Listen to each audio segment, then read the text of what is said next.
Hello, my name is Frank Martinez. This is my final project presentation for Info 4703. My presentation is going to be about knowledge management and document management systems. And I'll go ahead and get started. So, sorry. So what I'll be talking about today is document management systems and who uses these systems, some examples of the management document systems, the benefits and challenges. The program I decided to work with is SharePoint, and the company that I will be talking about is Mr. Cooper. I currently work there. I interned there, so I have a lot of experience with document management systems and as well as SharePoint. And I'll be talking about others that I've worked with as well. And I'll be talking about strategy and data management, organizational structure, management and leadership, and technology and politics.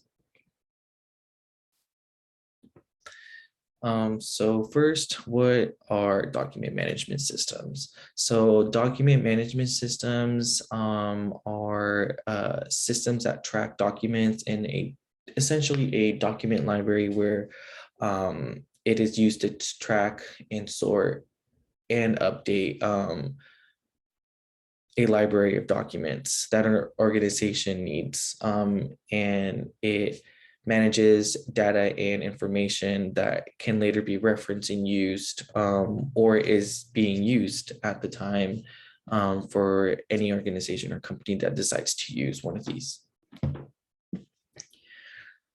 Who uses a document management system? Well, almost about every organization that you can think of, big or small. So hospitals, companies, small businesses, charity events, grocery stores, retail stores, government schools, etc. Where I basically look at it, if there's a lot to manage or there's any information that needs to be tracked or worked with, there's going to be a document management system over it somehow. Whether the system is big or small, there's going to be a type of management system used for it. And some examples of a document management system would be Archer, SharePoint, eFile Cabinet, Trino, OneHub, NetDocuments, Hot Docs, and Document Locator. And these are only a few. There are hundreds of management systems that could be used. I am more familiar with SharePoint and Archer, and I used Archer for a couple of months, but I currently use SharePoint a lot. That's one that I'm more familiar with.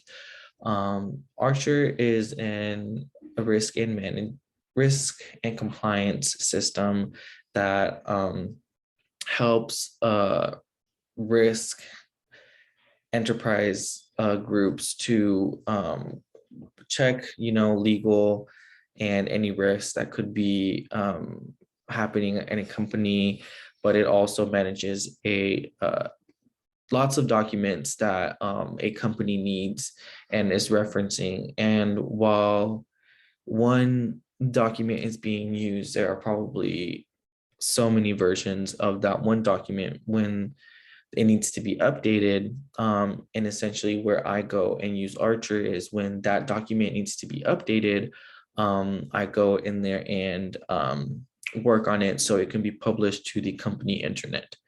Now, SharePoint, that is I'll talk about it more, but it is more of it helps with document management and knowledge management as well. And I created a repository for a risk compliance department for Mr. Cooper, and I'll touch more on that here in a bit. So the benefits of having a document management system would be that it tracks your organization progress. It tracks your company timeline so you can see the progress of the entire organization again. It tracks different versions of the documents, it categorizes the documents, and it organizes them.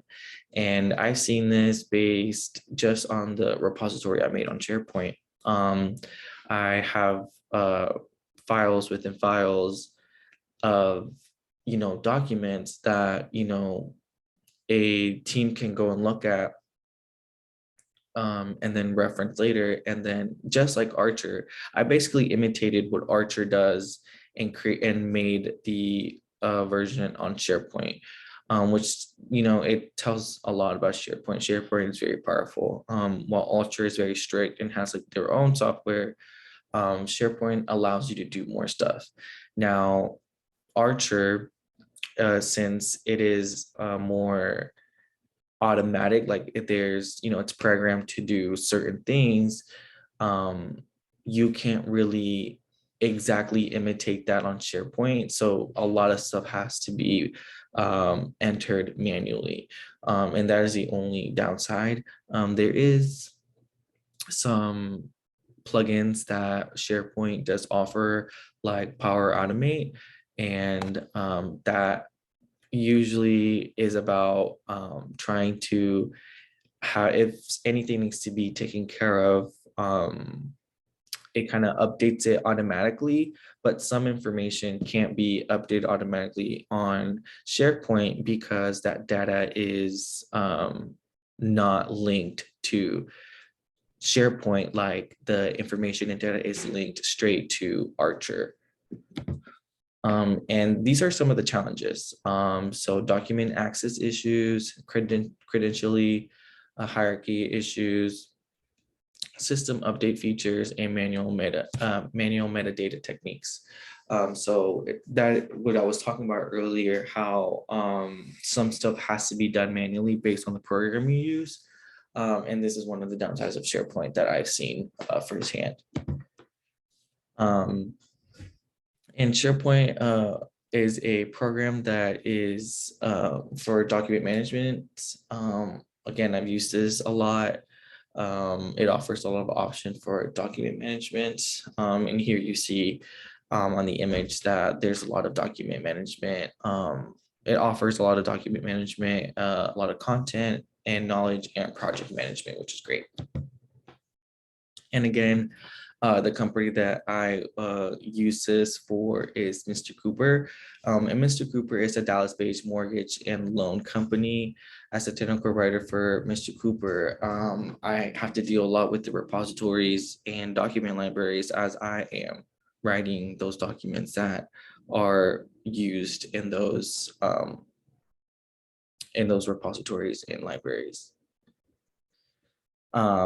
And so again, the risk and compliance department asked me to create a repository based on what I've learned in Archer.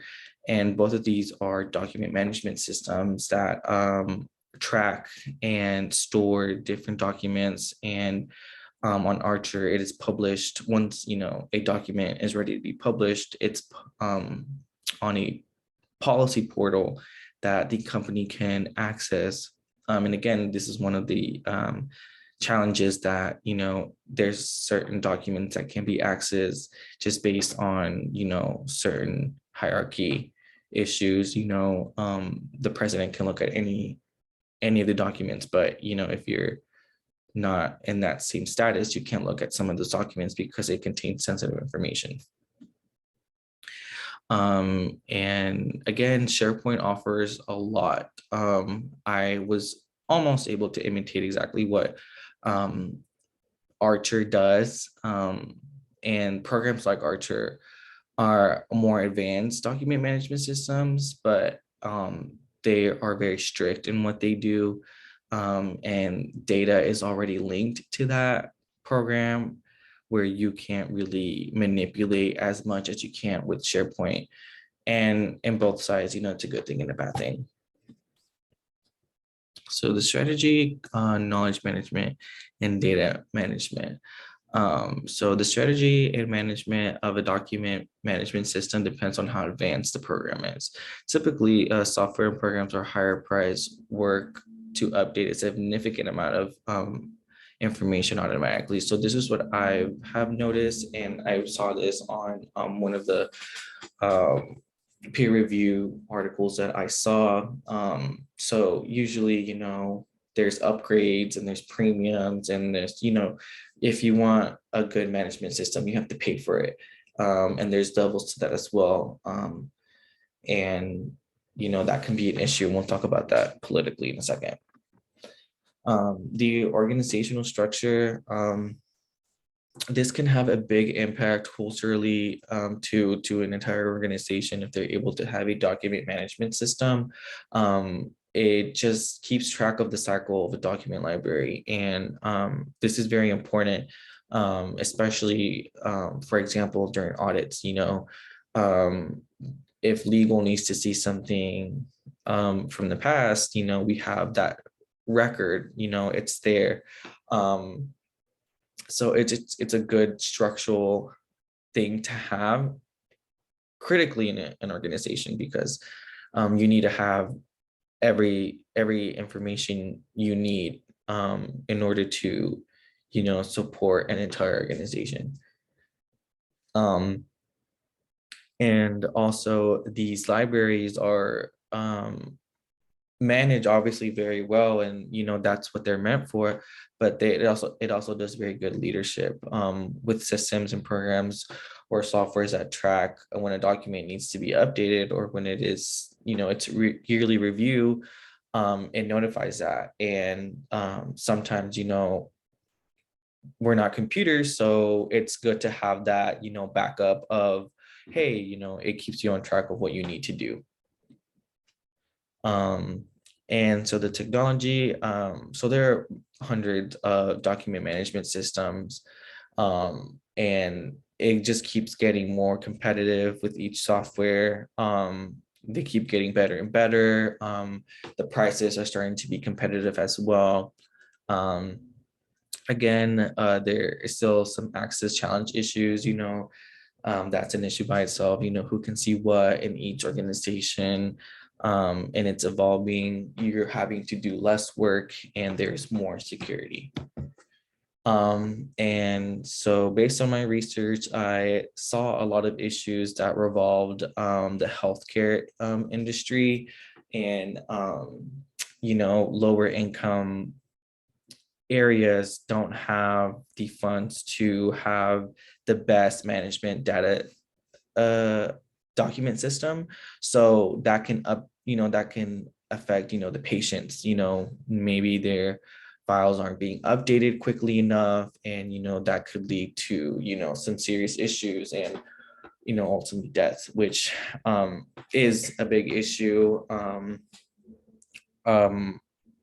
I haven't seen it personally, but there's always been that issue of how, for example, there's a saying how doctors have like bad handwriting. So now that it can be recorded electronically, again, it goes to like which type of document management system do you have? Do you have the one that updates automatically by itself, or do you have the ones where you have to do it yourself? And it's a whole issue, and it can be a problem when some of them don't have the funds for it. And so that will conclude my presentation for document management systems. If you have any questions, please feel free to reach out to me. Have a good day.